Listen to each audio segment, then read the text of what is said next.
लायकियत नहीं है। लेकिन मेरे पास एक ऐसा अनुभव है कि जो अनुभव शायद बहुत कम लोगों को पता होगा। शायद 80-90 के दशक की वो बात है और बहुत सारे पत्रकार मित्रों को शायद पता होगा कि एक नागपुर में जब अधिवेशन चलता है, वहां पर बहुत सारे मोर्चे अलग अलग मांगों के लिए अलग अलग समाज के निकलते हैं। एक महीने का नागपुर का सेशन होता है और वहां पर सभी एमएलए, सभी मंत्री, सभी सरकार वहां पर होती है और उसी का बहाना लेकर वहां के कुछ अच्छे लोगों ने उस्ताद साहब के कार्यक्रम का नियोजन किया था। नागपुर में प्रशस्त एक मैदान में उनका वो कार्यक्रम था। स्वाभाविक है, मंत्रियों से लेकर सरकारी अधिकारियों तक और तब के पुलिस कमिश्नर से लेकर सब पुलिस अधिकारी होड़ लगाकर उस्ताद साहब के उस जादुई उंगलियों को सुनने के लिए वहां पहुंच गए थे। और जिसका जिक्र मैं कर रहा हूं उसके कारण ये रेफरेंस बहुतों को पता होगा। गोवारी समाज एक आदिवासी समाज है, उसका एक आंदोलन और मोर्चा निकला उसी दिन, जिसका बाद में कंट्रोल नहीं आया, तो उसके कारण पुलिस ने लाठी चलाई, मुठभेड़ हुई, कुछ एक घटना हुई, उसमें को काफी लोग गोवारी समाज के, आदिवासी समाज के मारे गए। पूरे महाराष्ट्र में शोक कला हो गई और जो अधिकारी सभी उस्ताद साहब को सुनने के लिए वहां गए थे और मोर्चा को टैकल करने नहीं पहुंचे थे, तो उनको लगा कि भाई हमारे से गलती हुई है, हम लॉ एंड ऑर्डर छोड़ के हम हमारी चाहत को सुनने चले गए। उस्ताद साहब का कोई इससे संबंध नहीं था। जब इतने बड़े पैमाने पर आदिवासी समाज के लोग मारे गए, स्टैम्पेड हुई, हॉस्पिटलाइज हो गए और पूरे शासन की अवस्था चरमरा गई। बाद में उसका पॉलिटिकल रेफरेंस बहुत रहा है, मैं उसमें आज जा नहीं रहा हूं। उस समय पर उस भागदौड़ में एक व्यक्ति ऐसा था जो नागपुर में वहां कार्यक्रम तो बाकायदा प्रोफेशनली करने के लिए आए थे, लेकिन उस कार्यक्रम से मिली हुई उनकी मानधन की राशि चुपचाप लेकर निकले और उस हॉस्पिटल में आदिवासी समाज के, गोवारी समाज के लोगों को पूरी की पूरी राशि वहां पर उनको, दान शब्द में ठीक नहीं कहूंगा, उनकी मदद के लिए दी। जावेद साहब, उनका कोई संबंध नहीं था उस विषय से, लेकिन एक पीड़ा मन में थी। कोई एक आदमी मर गया और वो उस दिन मैं शो कर रहा था और इतनी बड़ी घटना हुई, तो पूरी की पूरी राशि वहां पर देने वाले उस व्यक्ति, उस महानुभाव, उस विभूति का नाम उस्ताद जाकिर हुसैन साहब था। इस कदर का ये, मैंने उसका उल्लेख विभूति किया। मराठी में विभूति का मतलब अलग होता है, जो अवलिया ऊपर वाले ने भेजा है उसी में हम विभूति देखते हैं। और जिस चीज का मैं अभ्यास कर रहा हूं उसमें मैंने जरूर पढ़ा है, देखा है, समझा है कि मनुष्य का जन्म कर्म और जन्म जन्मांतर से होता है और बहुत सारे ऋण लेने के बाद वो आत्मा किसी के शरीर में आती है और दैहिक माध्यम से उस ऋणों से विमोचित होने का प्रयास करती है, तब मुक्ति उस आत्मा को मिलती है। मैं तो कहूंगा जाकिर साहब का ऐहिक देह और उनकी कला, उसके कारण उनको तो मुक्ति 100% है ही, लेकिन उनको सुनने के बाद लाखों लोगों को मुक्ति का दरवाजा खुला है। ऐसे उस महानुभव और विभूति को मेरी तरफ से, महाराष्ट्र सरकार की तरफ से, माननीय मुख्यमंत्री जी की तरफ से और 14 करोड़ महाराष्ट्र की जनता की तरफ से मैं अभिवादन करता हूं।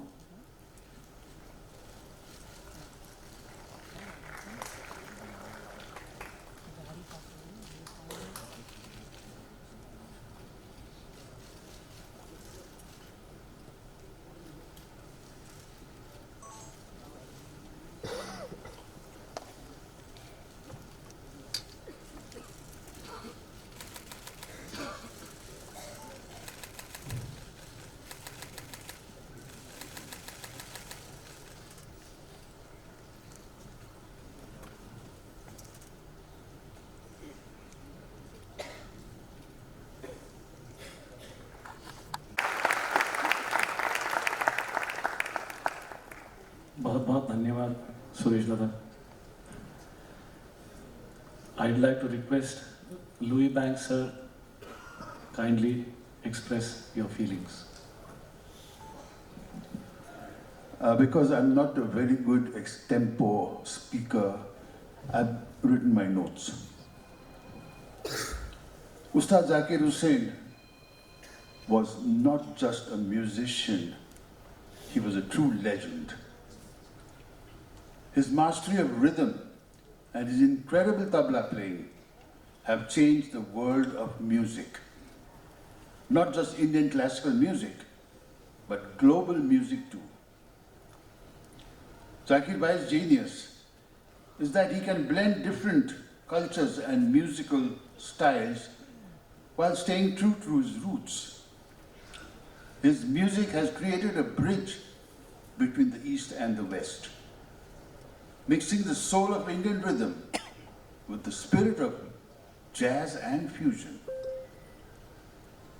For me, working with Zakir Bhai is like having a musical wizard on stage.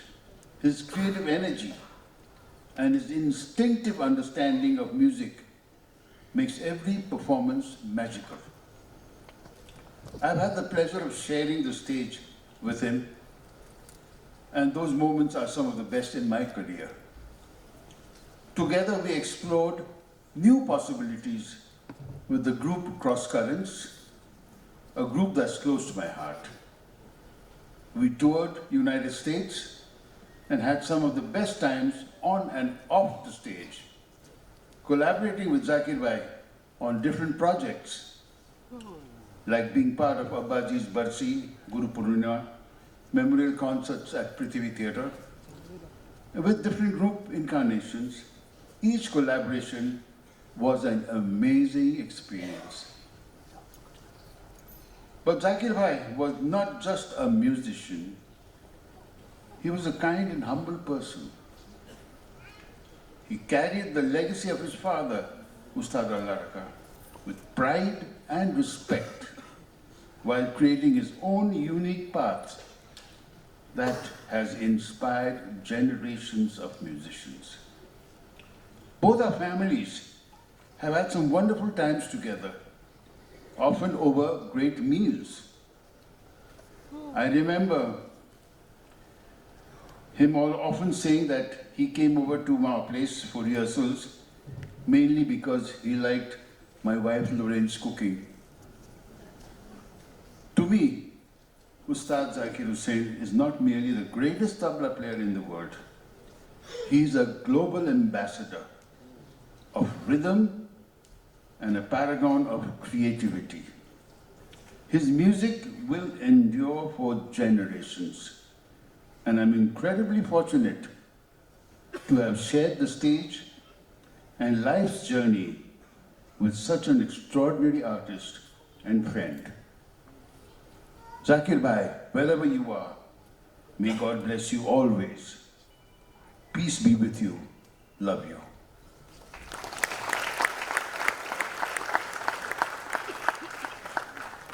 Thank you very much.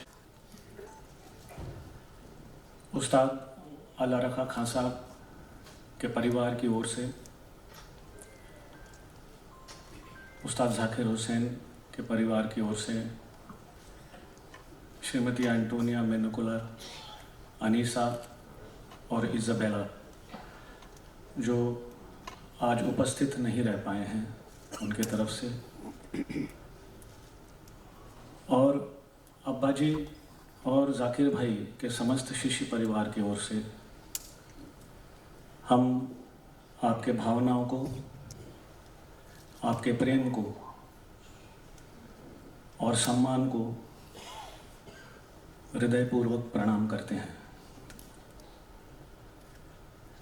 उस्ताद जाकिर हुसैन यानी कि हमारे जाकिर भाई हमारे सांगीतिक जीवन के पूरे सांगीतिक जीवन में एक बहुत महत्वपूर्ण इंसान रहे हैं, न केवल हमारे बल्कि आज जितने लोग आज उपस्थित हैं उनमें से कईयों की ज़िंदगी में। आज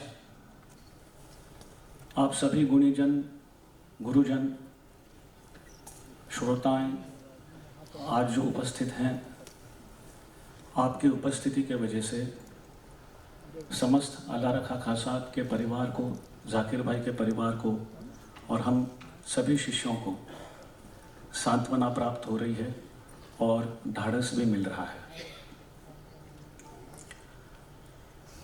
उस्ताद जाकिर हुसैन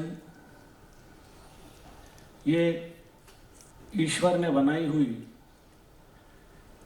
एक बहुत खूबसूरत और बहुत खास रचना है। इनके बारे में कुछ भी कहना लफ्ज़ कम पड़ जाएंगे। मैं मेरे गुरु भाइयों के तरफ से और संपूर्ण शिष्य परिवार की तरफ से 2 शब्द आपके सामने रखना चाह रहा हूँ।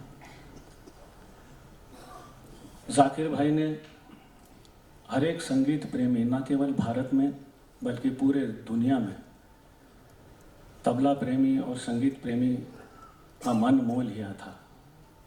सबके दिल में बसे हुए हैं।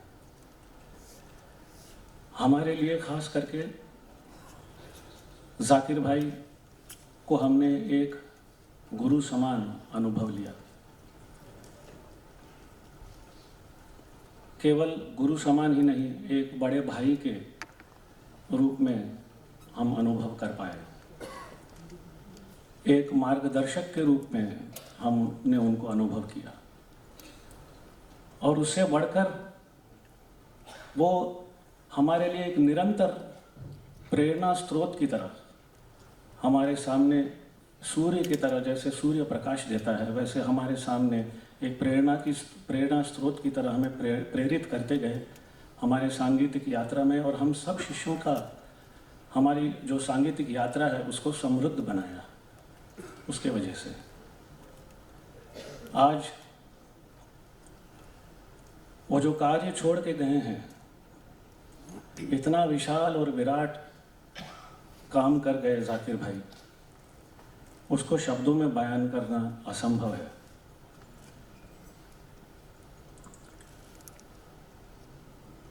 बस मैं इतना ही कहना चाहूँगा, जो हमारी भावनाएं हैं शिष्यों की तरफ से, कि जो उन्होंने कार्य किया तबले के लिए और संगीत के लिए, वो एक जन्म में उन्होंने कई जन्मों का काम कर डाला। ये मेरा व्यक्तिगत अनुभव है। आज तबले की आवाज़, तबले का जो साउंड है, वो किस संगीत से उन्होंने, किस संगीत के साथ उन्होंने नहीं मिलाया, ऐसा कोई भी संगीत नहीं है जिससे उनके तबले की आवाज़ का मेल नहीं हुआ। उनके साथ इस जीवन में हम सबको, आज आप सब लोग जो उपस्थित हैं, मेरे गुरु भाई, हमारे सभी शिष्य परिवार को, इस ज़िंदगी में उस्ताद जाकिर हुसैन जैसे तबला वादक, जैसे कलाकार, जैसे कंप्लीट म्यूजिशियन अनुभव करने को मिला। इसलिए हम भगवान के पता नहीं कितने शुक्रगुजार हैं। आज उन्होंने अपने जीवन का एक बहुत खूबसूरत आवर्तन पूर्ण किया है और मुझे ऐसा लगता है कि एक उससे भी ज़्यादा खूबसूरत आवर्तन शुरू होने जा रहा है। अब्बा जी के सबक को, गुरु मंत्र को उन्होंने अपने कार्यक्रमों में और अपने जीवन में हर पल उन्होंने उसका आनंद लिया।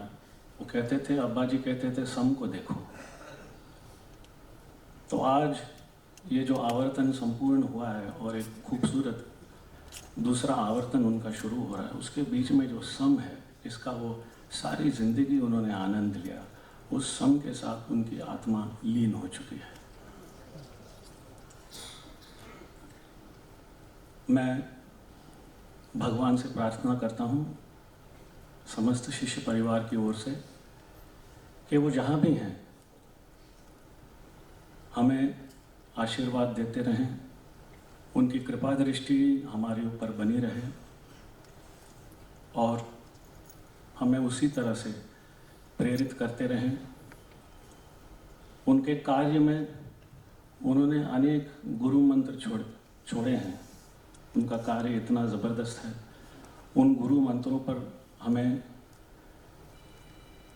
साधना करनी है, चिंतन करना है और उन्हीं से प्रेरणा लेते हुए हम ये करते रहेंगे। हम उनका आशीर्वाद हमेशा हम पर बना रहे, हम प्रार्थना करते हैं ईश्वर से। उनके चरणों में प्रार्थना है कि उन्हें उनकी आगे की यात्रा अति मंगलमय और संगीतमय हमेशा रहे। धन्यवाद।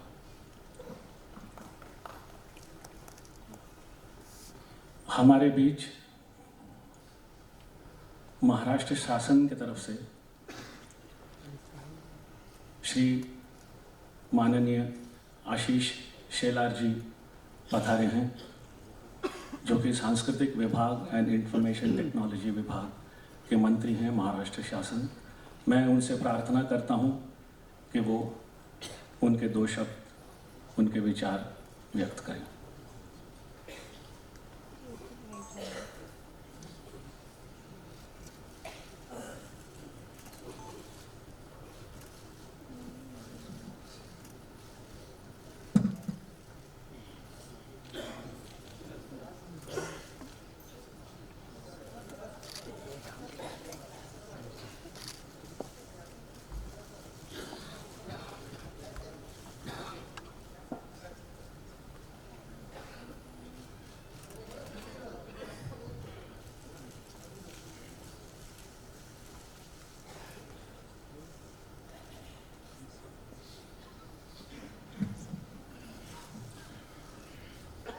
सभी को नमस्कार।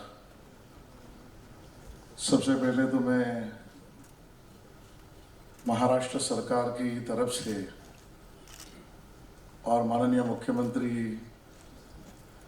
देवेंद्र फडणवीस साहब की तरफ से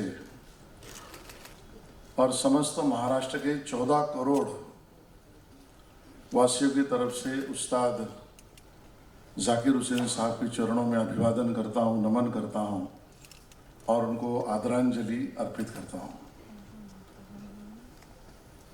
मैं आज यहाँ पर वैसे तो सांस्कृतिक मंत्री इस नाते आया जरूर हूं, लेकिन मेरा उनका परिचय व्यक्तिगत स्वरूप में भी रहा है और इसके लिए मैं सोच रहा था कि कब मैं उनको पहली बार मिला तो उनके ही मुरीद उस्ताद साहब के और मेरे मित्र, वो भी आज इस दुनिया में नहीं है, श्रीमान किरण जोगड़ेकर, उनके कारण मैं पहली बार उस्ताद साहब को मिला। जीवन में बहुत बार ऐसे होता है कि इनको मिलना ही चाहिए, मिलने से आनंद होगा, इनके साथ फोटो होगा तो अच्छा होगा, इनके साथ बात करने का मौका मिला तो अपने जीवन की सफलता हुई। ऐसे जो महानुभाव रहते उसमें ही जाकिर साहब, उस्ताद साहब का नाम अपने सबके मन में है। जब किरण ने मुझे पहली बार मिलाया तब तो मैं एमएलए भी नहीं था, मंत्री का विषय भी नहीं था, एक कॉर्पोरेटर था। और जब मैं उनके चरणों में मैंने हाथ लगाया और उसी दिन मेरे जीवन का राजनीतिक यात्रा का पहला अनुभव मुझे आया, वो सबसे पहला अनुभव वहां पर मुझे आया कि मैंने उनके चरणों में हाथ लगाया तो वो खड़े हो गए, उन्होंने भी मेरा चरणों में हाथ लगाया। मेरी औकात नहीं, लायकियत नहीं, मेरी कोई ताकत नहीं, लेकिन सामने वाले इंसान में भी भगवान देखना, सामने आए हुए इंसान का चेहरा नहीं, उसके अंदर आत्मा के साथ कोई उस परमपिता परमेश्वर ने कुछ भेजा है, उस प्रकार के भाव को देखना। इतने बड़े कलाकार की इतनी बड़ी विनयशीलता मेरे इसके पहले कभी दुनिया में किसी के नहीं दिखी हुई। और उस्ताद साहब से बाद में कई कार्यक्रमों में, कभी हृदय आर्ट्स के कार्यक्रम में, कहीं षणमुखानंद में, हमारे मित्र सुरेश वाडकर जी उनके महोत्सव में कई बार मैं मिलता गया। लेकिन वही उनकी विनम्रता, शालीनता, सृजनता, संवेदनशीलता, ये उनके जीवन का परिचय रहा है। मैं संगीत क्षेत्र में उन्होंने किए हुए काम के ऊपर टिप्पणी करूं, ये मेरे नमस्कार। ऐसे मिलना होगा ये तो मैं कोई भी सोचता नहीं था। खैर, राजम जी ने तो कहा ही, आना जाना तो किसी के हाथ में नहीं है, मगर जाकिर भाई की यादें तो हमेशा रहेगी। मुझे याद है कि पहले गिरगांव में जाकिर भाई 5 साल के थे, तब मैंने सुना था, मेरी उम्र 8 साल की थी। और तब 5 साल में आला रखा खां साहब, उस्ताद आला रखा खां साहब के गोदी में बैठे थे और उन्होंने इशारा किया, शुरू करो, बजाओ। ये प्रसंग है कि उस्ताद आमिर हुसैन खां साहब अपने उस्ताद मुनीर खां साहब की बरसी करते थे, उसमें जाकिर भाई बजा रहे। उम्र 5 साल की है और मैं 3 साल बड़ा हूँ, 8 साल की उम्र। उस टाइम में मैंने जो जाकिर भाई में ऊर्जा देखी, वो ऊर्जा अभी लास्ट जुलाई महीने में हम सब लोगों ने देखा, वो ही ऊर्जा कायम थी उनकी। एक तसु भर भी कम नहीं हुई थी ऊर्जा। जो ऊर्जा उनमें थी, वो ही ऊर्जा वो ऑडियंस तक पहुंचाते थे। ऐसे लोग तो सदियों में पैदा हो सकते हैं, बार बार नहीं होते। बहुत मैंने उस्ताद लोगों को पास से देखा, लेकिन जो जाकिर भाई ने बहुत बड़े लोगों को सुना पास से, उनको अपनाया भी, उनकी विद्या हासिल भी की। घर में तो पंजाब घराना था, लेकिन उसके अलावा उस्ताद अहमद जान तेरखवा खां साहब, उस्ताद अमीर हुसैन खां साहब, उस्ताद हबीबुद्दीन खां साहब, पंडित अनोखीलाल जी, पंडित शांता प्रसाद जी, किशन महाराज जी, सारे लोगों का सही सही अनुकरण किया।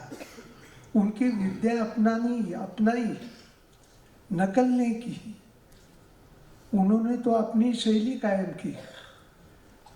घर नहीं तो कुछ लोग घराने की विद्या का क्रेडिट खुद लेते हैं, विद्या का क्रेडिट नहीं लिया जाता है। क्योंकि विद्या जो होती है वो बाहर से अंदर आती है और अंदर से बाहर जाती है वो कला। कला जो होती है वो व्यक्त होने के पहले उस कलाकार को आंखों के सामने दिखाई देती है। और जाकिर भाई उनमें से थे कि उनको क्या करने जा रहे हैं उनको पूरा दिखाई दे रहा था, साफ साफ। और वो व्यक्त करने में और सोचने में उनका कोई अंतर ही नहीं था। जो सोचते थे वो बच जाता था। ऐसे लोग कैसे होंगे? नहीं तो बहुत बार होता है कि सोचते हैं, सोचने में आगे जाते हैं हम लोग, लेकिन बजाने में पीछे रहते हैं। सोचना और व्यक्त होना, इसमें कोई डिस्टेंस ही नहीं था। ऐसे जाकिर भाई जी थे। उन्होंने ये हासिल किया था तंत्र को कि जो वो सोचते थे वो पूरा करके बावजूद दूसरे को देखना, जिनके साथ एकम्पनीमेंट कर रहे हैं, वो फॉर्म क्या बताता है। पहले ध्रुपद धमाल, ख्याल, फिर तंत्र, फिर नृत्य, फिर वेस्टर्न परकशनिस्ट, कर्नाटक, ये सारे फॉर्म के साथ क्या एक अदब होता है, क्या डिसिप्लिन होती है, वो फॉर्म की बिल्कुल उनको आइडिया थी। और उसके बाद उस कलाकार की रिक्वायरमेंट क्या है, ये कलाकार क्या सोचता है, कितना बजाना चाहिए, किस तरह का बजाना चाहिए, किस तरह का नहीं बजाना चाहिए, ये भी उनके लिस्ट में थी बात। और वो इस तरह व्यक्त करते थे कि चाहे वो पहली बार बजाए लेकिन ऐसे लगता था कि ये हमेशा बजाते उनके साथ। जाकिर भाई जैसे इतना सब कुछ पाने के बाद उनको किसी भी चीज का मैंने पाया है, इस चीज का अभिनिवेश नहीं था, मतलब गर्व नहीं था, गर्व। वो इतने डाउन टू अर्थ थे, ये हम लोगों के कलाकार लोगों के लिए बहुत एक शिक्षा है। इतना सब कुछ पाने के बावजूद वो एक सेकंड में किसी के भी पाँव पड़ते थे। थोड़े से उम्रदार लोग होंगे, फट से पाँव पड़ जाते थे। ये कितने सीखने की बात है। दूसरे को मन से अप्रिशिएट करना, सारे बड़े लोगों को तो करते ही है लोग, लेकिन बराबर के लोगों को भी अप्रिशिएट करना और नेक्स्ट जनरेशन को भी बहुत प्रोत्साहित करना, ये उनकी खास करके विशेषता थी। मैंने बहुत बार देखा और उनकी बहुत सालों की मेरी हमारी मित्रता है। अभी लास्ट जनवरी में हमारे घर में भी आए थे और खास करके सत्यजीत सावनी हमारे पूरे परिवार से बहुत प्यार करते थे। ऐसा दिलदार आदमी मैंने कभी भी देखा नहीं। अप्रिशिएट करने में कुछ भी कंजूसी नहीं थी उनकी।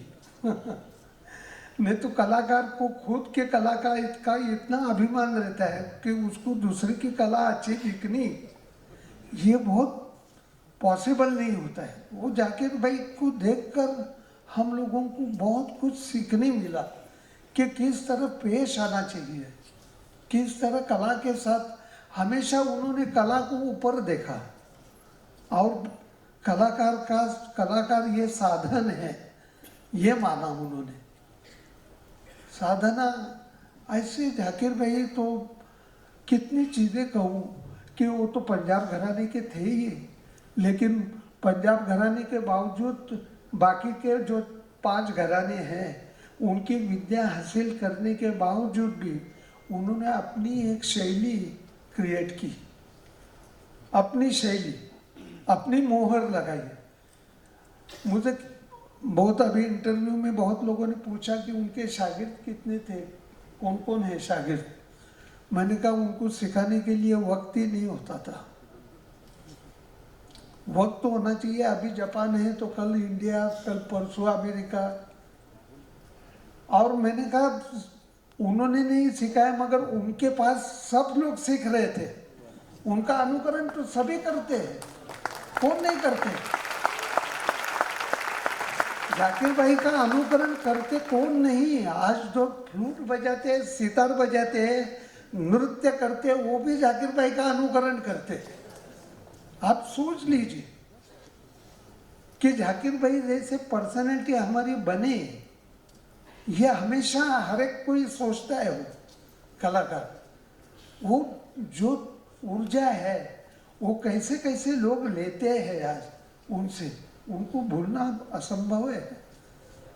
उनको भूलना असंभव है। उनका कार्य के बारे में तो देखेंगे तो मुझे लगता है उन्होंने साज का भला किया, तबला वादक लोगों का भला किया, लेकिन तबले के कारीगर है उनका भी भला किया। उनकी वजह से तो तबला वादक लोगों की जिंदगी बन गई है। आज कितने तबला वादक है, सब तबला वादकों को बहुत अच्छी तरह सब लोग अप्रिशिएट करते हैं, सुनते हैं। ये भी उन्होंने नजर दी कि हर एक तबला वादक को कैसे सुना जाए। ये जो मुझे लगता है कि संगीत में नजर देना, विद्या देना बड़ा आसान है, लेकिन नजर देना ये बहुत मुश्किल बात है। उन्होंने नजर दी है ये, और ये नजर से बहुत कुछ सीखने मिला कि कैसे जाकिर भाई देखते थे कला को, हर एक कलाकार को, उसके प्रति किस भावना से वो देखते थे। वो अगर आप हमारे में आ जाए ना तो कला बिला तो इस जन्म में नहीं आएगी, अगले जन्म में आ जाएगी, लेकिन पहले तमीज तो होनी चाहिए। आज तमीज सिखाई, जाकिर भाई ने तमीज सिखाई कि क्या होता है, संगीत की तरफ देखना कैसे होता है।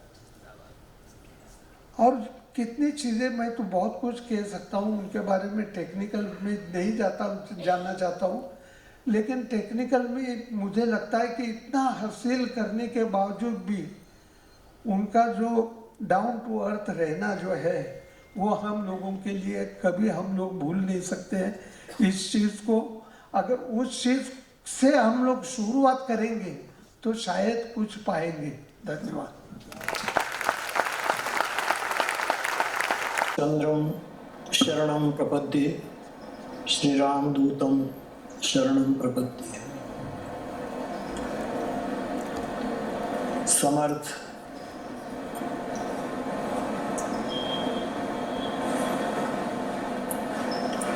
तबला साधक और वादक उस्ताद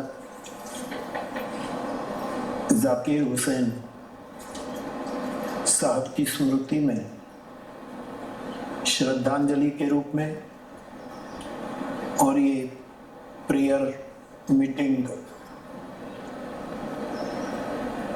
में सब इकट्ठे हुए हैं। इस श्रद्धांजलि कार्यक्रम में सबसे पहले मैं जाकिर भैया की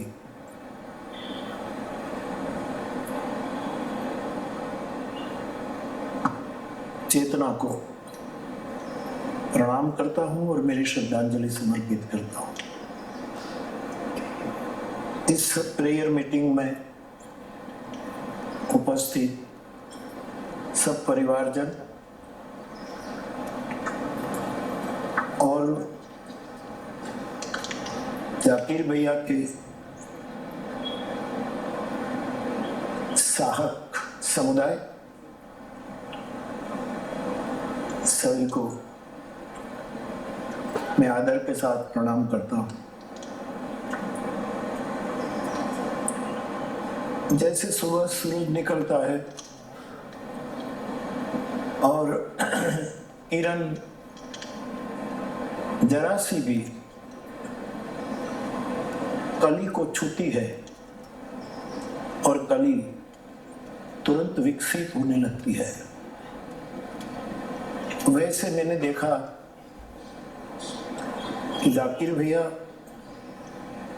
तबले पर अपनी उंगली रखते ही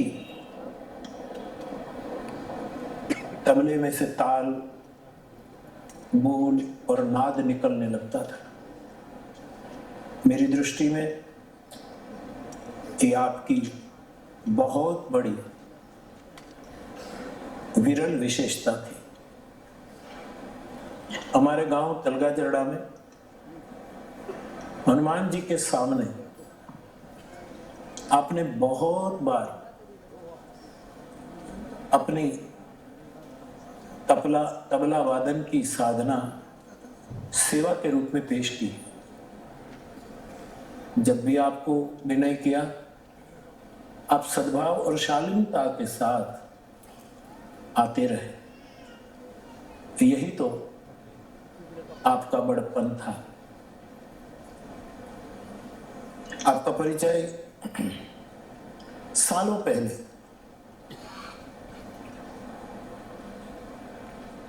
माधवी बहन ने करवाया था और माधवी बहन ने हमारी ओर से विनय किया था और आप हमेशा तलगाजरड़ा आते रहे। आपका एक विशेष स्वभाव था कि आप जिसके साथ तबले में संगत करते थे और सामने वाला कलाकार शायद इतना प्रसिद्ध न भी हो, इतना कुशल न भी हो, फिर भी आपने हमेशा इस नव कलाकार को बहुत इज्जत दी, बहुत प्रोत्साहित किया और प्रस्थापित करके समाज में आपने प्रसिद्धि दी।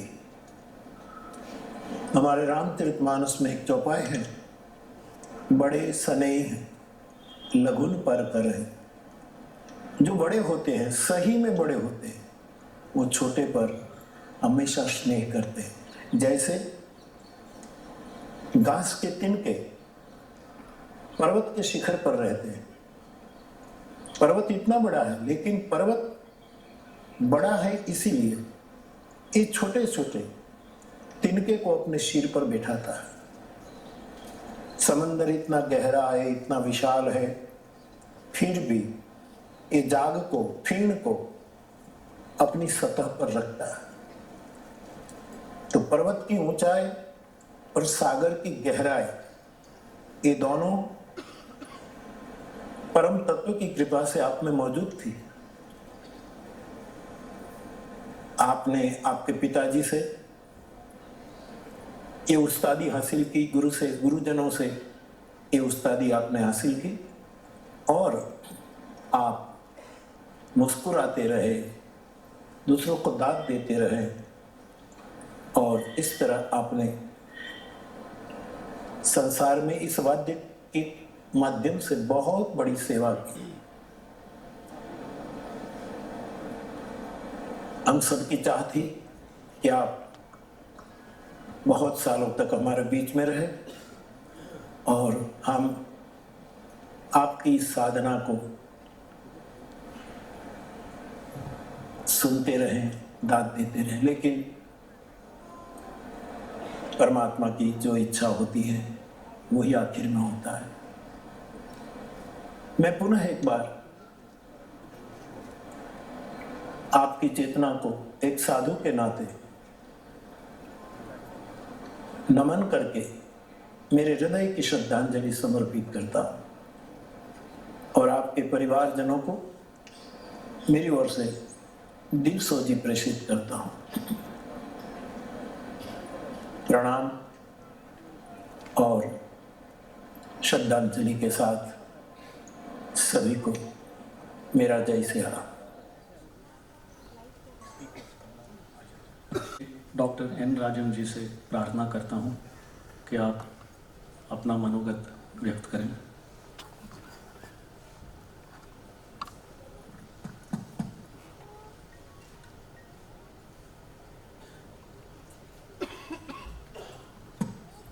हेलो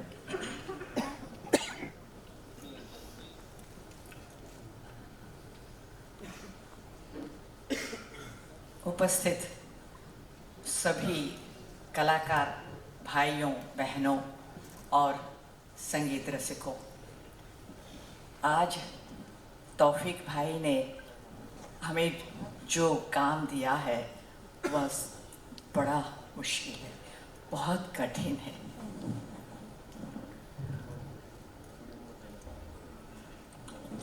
हम सब जानते हैं कि जब जन्म होता है तो निर्धारित समय पर उसका अंत भी होना है। जानते हुए भी परेशानी कहाँ होती है। जन्म के समय हम सभी लोग बहुत खुश हैं, बेहद खुश हैं। जब विदाई का समय आता है तो मन जो है उसे स्वीकार करने के लिए आगे नहीं आता है। पर नियति कहिए, नेचर कहिए, इनके सामने हमें नतमस्तक होना ही पड़ता है। जाकिर भाई से पहली बार मेरी मुलाकात जब हुई, I must have been about 22-23। उस समय हम लोग बॉम्बे में रहते थे और हिंदुस्तानी संगीत के क्षेत्र में मेरा आना तभी ही हुआ था। मेरी एक आदत रही कि शहर के जितने बुजुर्ग कलाकार रहते थे उनके पास, उनके घर में जाकर के उनके आशीर्वाद पाने का। इस सिलसिले में मैं प्रातस्मरणीय पंडित अल्लाह रखा खां साहब के यहाँ गई थी, उनके घर में, जब वे माही में रहते थे। साथ में मैंने वायलिन भी ले गई थी। मेरे पिताजी मुझे उनके घर ले गए थे। उन्होंने कहा, पहले प्रणाम वगैरह किया, उसके बाद उन्होंने कहा थोड़ी देर बजाओगी क्या? मैंने शुरू किया। सिर्फ 2-3 मिनट मैंने जब बजाया, उन्होंने कहा जरा रुकिए, जरा रुको तो मैं मेरा बेटा जाकिर को बुलाऊंगा, वो तबला संगत करेगा। उस समय मैं जाकिर के बारे में बिल्कुल नहीं जानती थी। वो रहा होगा अधिक से अधिक 10-11 साल का। जैसे ही खान साहब ने जाकिर को बुलाया, दरवाजे पर जा कर के वो भाग। उस समय वो क्रिकेट खेलता था अपने दोस्तों के साथ, शाम का समय था। तब इन्होंने जब बुलाया, बड़े प्रेम से आया और मेरे साथ बजाया। और मैंने सोचा बच्चा है, उसका मन पूरा क्रिकेट के ऊपर है, तो मैंने केवल 20-25 मिनट बजाया। और उसके बाद ख़त्म होते ही मुझे देखकर बाय बाय दीदी जी करके एकदम भाग गया क्रिकेट मैदान की ओर। इतना प्यारा, इतना कहते हैं ना करिश्मेटिक, मैं बहुत प्रभावित हो गई थी।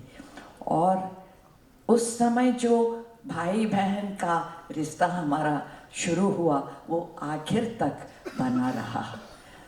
अमेरिका जब सेटल हो गए थे जाकिर जी, तब भी वहाँ से मुझसे संपर्क में रहते थे और हम लोगों के कई कार्यक्रम सब जगह हुआ करता था। अब जाकिर जी के बजाने के बारे में तबले के वरिष्ठ विद्वान लोगों ने कहा, आगे भी कहेंगे, मैं कुछ नहीं कहूँगी। वो चाहे सोलो हो या अकम्पनीमेंट हो, अद्भुत, एक ही शब्द मुझे मालूम है, और जादू, बस। और आज के दिन इस कार्यक्रम में आप लोग इतनी बड़ी संख्या में पधारे हैं, वो इसका द्योतक है कि आपका जाकिर जी के प्रति कितना प्यार है, कितना लगाव है। तो आइए हम सब लोग एक साथ मिल कर के परमात्मा से प्रार्थना करेंगे कि जाकिर भाई के आत्मा को शांति प्रदान करें और उनके परिवारजनों को, उनके आप्तजनों को इस वज्रपात का सामना करने का धैर्य दें, साहस दें। नमस्कार।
क्या गए ज़माने से, ज़माना चला गया।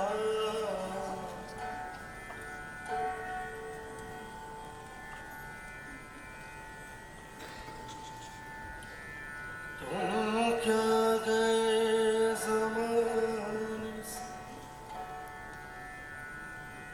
ज़माना चला गया।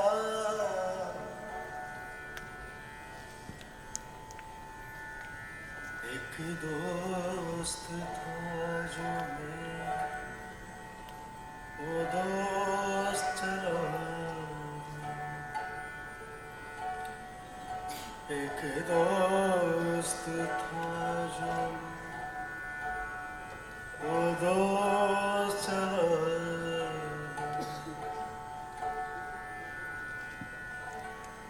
तुम क्या गए ज़माने से,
Felt touching speech.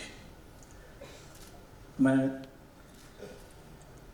Javed Akhtar साहब को प्रार्थना करता हूं कि आप अपने विचार व्यक्त करें।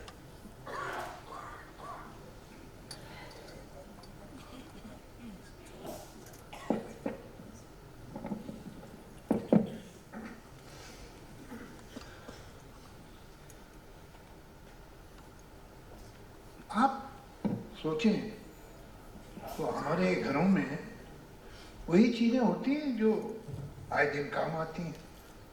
इतने लोग यहाँ बैठे हैं, किसी के घर में कोई ऐसा बर्तन है जिसमें 100 आदमी का खाना बनाया जा सके? नहीं है, और नहीं होगा इसलिए कि कितनी बार ऐसा होता है कि हमें 100 आदमी का खाना बनाने की जरूरत पड़े। किसी के घर में कोई ऐसा छत होगी कि अगर भूचाल आ जाए तो इस छत, लोहे की छत के नीचे बैठ जाएंगे तो सेफ होंगे। नहीं हो, हम वही चीजें रखते हैं जो आए दिन काम आती हैं। ऐसा ही भाषा में भी है। दुनिया की तमाम भाषा हम वही शब्द बनाते हैं और अपनी डिक्शनरी में वही शब्द रखते हैं जो आए दिन काम आए। अब एक ऐसा इंसान जो 100 साल, 150 साल, 200 साल में पैदा हो, उसकी तारीफ के लिए हम शब्द नहीं बनाते। तो होता यह है कि जब हम जाकिर साहब जैसे लोगों की तारीफ करने की कोशिश करते हैं तो हम वो शब्द इस्तेमाल करते हैं जो हम जाकिर से बहुत कमतर लोगों के लिए कर चुके हैं। हमारे पास वो शब्द ही नहीं होते जो इन लोगों को डिस्क्राइब कर सके, इसलिए कि कौन रखेगा कि किताब में पढ़ा हुआ है, डिक्शनरी में पढ़ा हुआ है शब्द और 100 साल के बाद इस्तेमाल हुआ। तो हमारे पास शब्द ऐसे लोगों के लिए नहीं होते हैं। जाकिर साहब के बारे में क्या कहें? वो एक ऐसा इंसान था जिसका अपने आर्ट से मोहब्बत कमी नहीं हुई। वो जब बजाते थे तो आपको अच्छा लगता था, अच्छी बात है, आपसे उनका एक अजीब तरह कनेक्ट था। ये करिश्मा क्या होता है, किसी आर्टिस्ट में होता है, किसी पेंटर में होता है, किसी पोएट में होता है, किसी सिंगर में होता है, किसी म्यूजिशियन में होता है। वो करिश्मा क्या है अगर आपको मालूम हो जाए तो करिश्मा ही नहीं रहे। वो एक जादू है जो उनमें था, उनका कनेक्ट लिसनर से, ऑडियंस से। लेकिन एक बात कमाल की ये है कि वो ऐसे बजाते थे कि जैसे ये पहली बार मौका मिला है लोगों के सामने बजाने का। ये मोहब्बत जो अपने काम से थी, ये शौक जो अपने काम का था, वो कलवे होता था। एक अजीब सुनने वाले का और जाकिर साहब का एक रिश्ता था। मुझे लगता है दुनिया में 3 तरह के कलाकार होते हैं।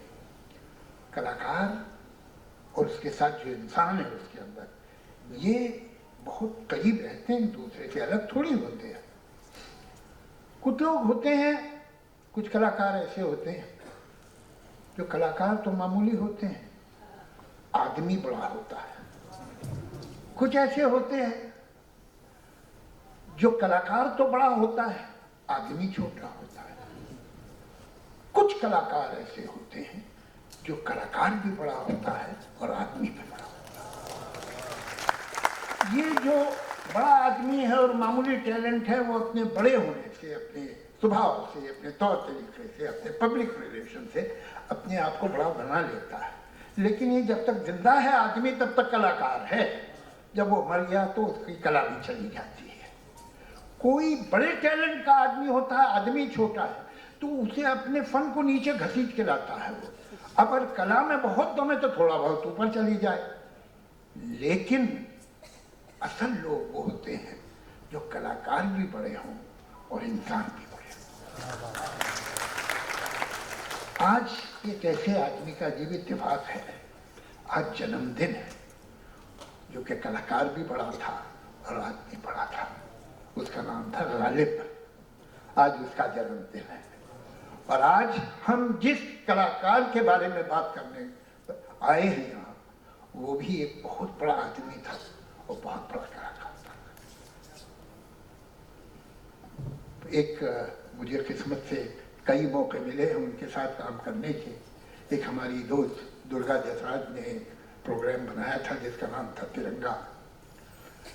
उसके लिए मैंने 5 कविताएं लिखी थी। एक नारंगी रंग पे, एक सफेद रंग पे, एक हरे रंग पे, एक जो हमारे नेशनल फ्लैग में चक्र है उस पे, और एक फिर जैसे जुगलबंदी सारे रंगों की होती, वो उस तरह से साथ में। ये हर साथ पे, हर रंग पे पंडित जसराज गाते थे नारंगी में जो पोएम पढ़ता था। उसके बाद जब मैं वाइट पे पोएम पढ़ता था तो पंडित शिव कुमार या तो सौरभ बजाते थे या कभी हमारे हरि प्रसाद चौरसिया जी उसमें फ्लूट से पोएम को इंटरप्रेट करते थे। फिर श्रीनिवास थे, वो अपने साथ पे बजाते थे, और फिर जाकिर साहब चक्र पे बजाते थे।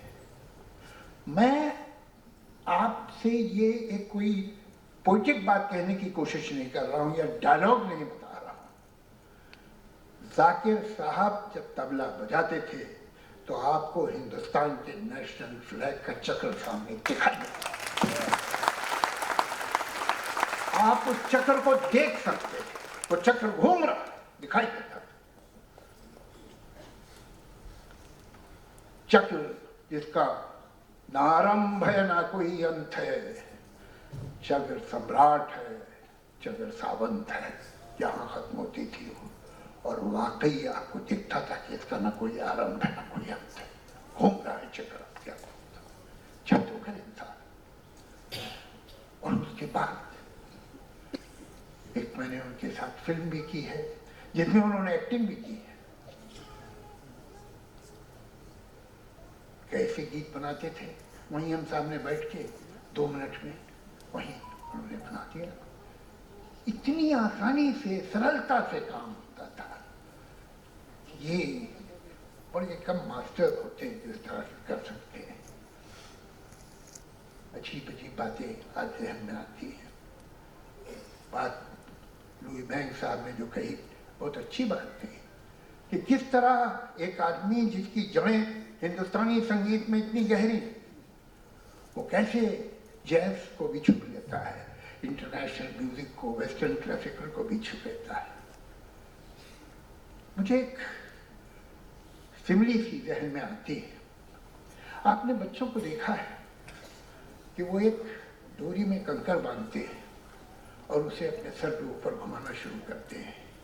धीरे धीरे उस डोरी को छोड़ते रहते हैं, धीरे धीरे ऊपर का चक्र बड़ा होता रहता है। ये डोरी पत्थर को रोक रही है। ये पत्थर कंकर जो है ये दूर जाना चाहता है। अगर आप ये डोरी तोड़ देंगे तो पत्थर भी गिर जाएगा। अगर आप पत्थर निकाल देंगे तो डोरी इतनी दूर नहीं जा पाएगी। ये डोरी ट्रेडिशन है, ये पत्थर रिवोल्ट है। ये तनाव जो है और जो होना चाहिए, जो हमारा नहीं है लेकिन है, ये तनाव जो है नई कला पैदा करता है। जाकिर साहब ट्रेडिशन से बंधे हुए थे लेकिन उन्होंने डोरी में एक कंकर भी बांध दिया था। इसलिए ये ट्रेडिशन, ये डोरी के कंकर की वजह से ये ट्रेडिशन जो है पूरी दुनिया में फैल गई। ये डोरी बहुत दूर तक गई इस कंकर की वजह से।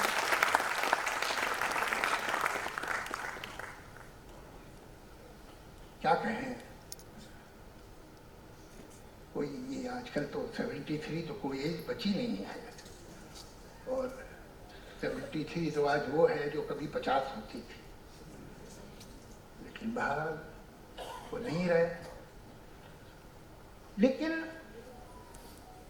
आपको इतना यकीन दिलाता हूँ कि उनकी याद, उनका काम हमेशा रहेगा। ये वक्त बड़ी अजीब चीज़ है।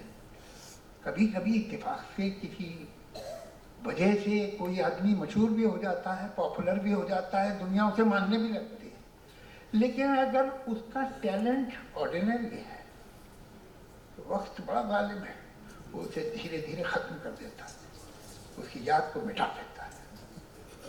और अगर जेन्युइन टैलेंट है, सचमुच बड़ा आदमी है, तो वक्त के साथ बड़ा होता ही चला जाता है।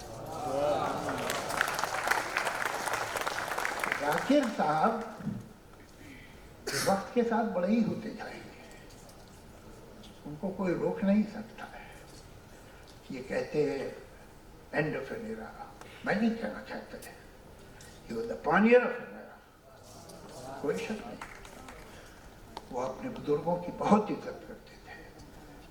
मैंने देखा है ये कुछ संस्कार हमारे मुल्क के हैं, देश के हैं, जो सदियों पुराने हैं, वो सिमट के अब सिर्फ संगीत की दुनिया में रह गए हैं।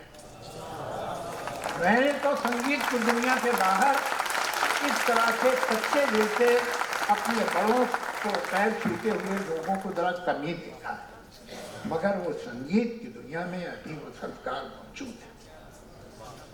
जाकिर साहब जो खुद एक कितने बड़े आइकॉन थे, मैंने उन्हें देखा है कि जब वो अपने बड़ों की बात करते थे, अपने सीनियर्स की बात करते थे, तो किस तरह से करते थे। उनसे मिलते थे, उनके सामने जाते थे तो किस तरह करते थे। कहीं बर्नार्ड शॉ ने कहा है कि I am higher than Shakespeare because I am sitting on his shoulders. मैं ज़्यादा डिटेल में नहीं जाऊंगा, लेकिन सच ये है कि जाकिर साहब अपने बुजुर्गों के कंधों पे बैठे हुए थे। To redress this lapse. 3 years later, we ended up with The Speaking Hand, which shockingly remains the only feature documentary on the man and his art. But before I...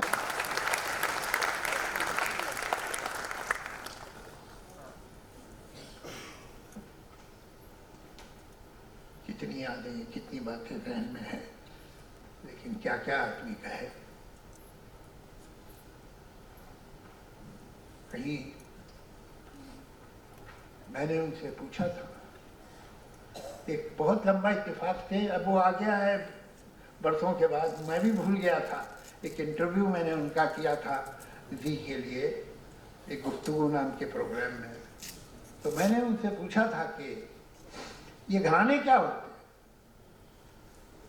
तो कहने भाई देखिए, एक आदमी कोई उस्ताद होता है, गुरु होता है, फिर उसके कुछ शागिर्द हो जाते हैं और वो उससे सीखते हैं, तो वो धीरे धीरे घराना बन जाता है। और हमारे यहाँ घराने हैं अलग, और अपना अपना जो उस्ताद का स्टाइल है वो ये सीख के बजाते हैं। मैंने एक दफ़ा इत्तेफाक से शिव जी से इस बात का जिक्र किया, तो शिव जी कह रहे वो सही कह रहे हैं, लेकिन उन्होंने आपको एक बात नहीं बताई होगी कि जाकिर एक ऐसा तबला नवाज है जो जितने घराने हैं उन सब घरानों का जो स्टाइल है वो बेहतरीन बजा सकता है। एक और दूसरा प्रॉब्लम ये है कि हर घराने का हर तबला बजाने वाला अब जाकिर बनना चाहता है।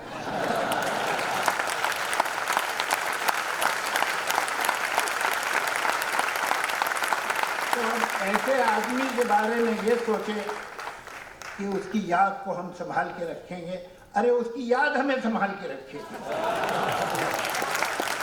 सच ये है कि जाकिर साहब अपने पीछे एक बहुत बड़ा घराना छोड़ गए, और मैं ऐसा विश्वास रखता हूँ कि वक्त के साथ ये घराना बड़े से बड़ा होता ही जाएगा। शुक्रिया।